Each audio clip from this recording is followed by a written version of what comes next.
An interesting highlight in the daily ISW review is the American think tank Institute for the Study of War. The institute cites Ukrainian data from an article in the New York Times that in relation to Konstantinovka, Donetsk region, the Russians have deployed their own drone operators from the Rubicon unit, and they also use FPV drones with optical fibers, which are considered impervious to electronic jamming. Russian ground forces are still within double-digit kilometers of Konstantinovka, which is considered the first stronghold for an attack on the Slavyansk-Kramatorsk agglomeration. Rubicon is a centralized drone unit in the Russian army, and Ukrainian assessments are that it will complicate Ukrainian logistics.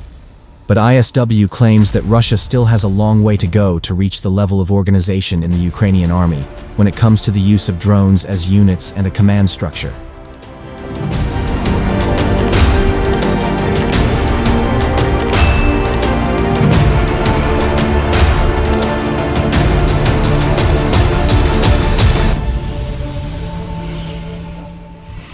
According to ISW, it seems that the Russian military command is starting to see Konstantinovka as a priority, instead of Pokrovsk, at least as far as Russian advances from Donetsk are concerned.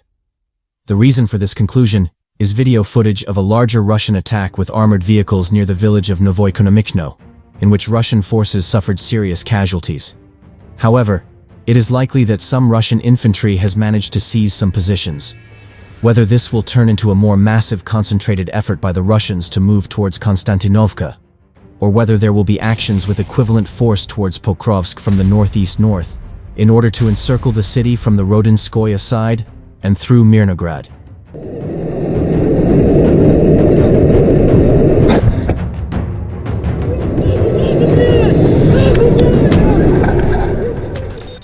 Ukrainian forces have successfully repelled a rare mechanized assault by Russian troops near the contested settlement of Novoeconomichne in the Donetsk region, Ukrainian military sources reported Tuesday. According to Ukrainian commanders operating in the area, a small Russian column consisting of 3 armored vehicles advanced from the direction of Myrolyubivka early in the morning.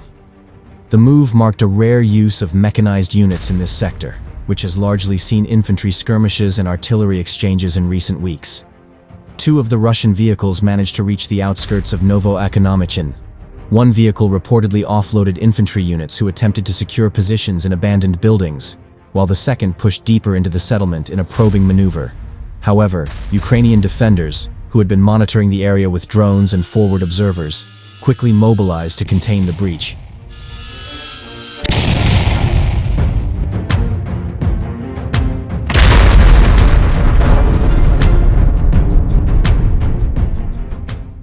Engagements erupted along the southern edge of the town, where Ukrainian anti-tank teams and supporting infantry launched a swift counter-assault.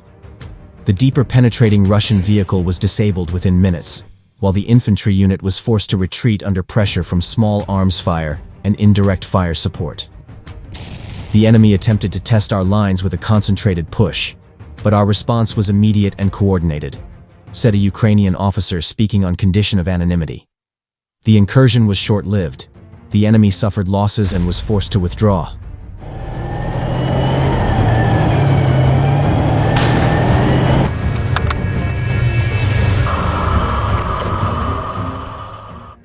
The third vehicle in the Russian column, which had remained in a support role closer to Myrolyubivka, reportedly retreated after the leading elements were halted. Military analysts suggest the maneuver may have been an attempt by Russian forces to gauge Ukrainian defensive readiness near Novoeconomichne, a settlement that has strategic relevance due to its location along a secondary logistics route. Ukrainian officials emphasized that no territory was lost and described the situation as fully under control. No casualties were officially reported by Ukraine, though local sources indicated that some structures near the town's edge sustained minor damage during the skirmish. The incident underscores the continued volatility of the front lines in Donetsk, where both sides are engaged in a grinding war of attrition, marked by tactical feints, drone warfare, and limited advances.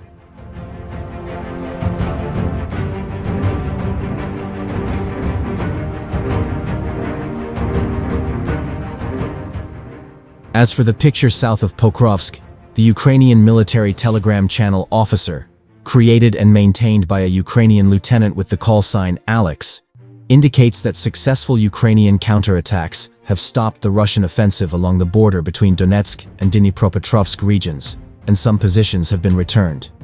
But in the village of Komar, there are specific failures. The Russians are digging in on new lines and advancing there, says officer, emphasizing that this is the only section of the front where the Russians are advancing successfully. Officially, however, the Russian Defense Ministry has declared the village of Dakhno in Dnipropetrovsk region a Russian possession, the first settlement in this area that the Russians have captured, if the information is correct, because 2 days ago a Ukrainian flag was raised there.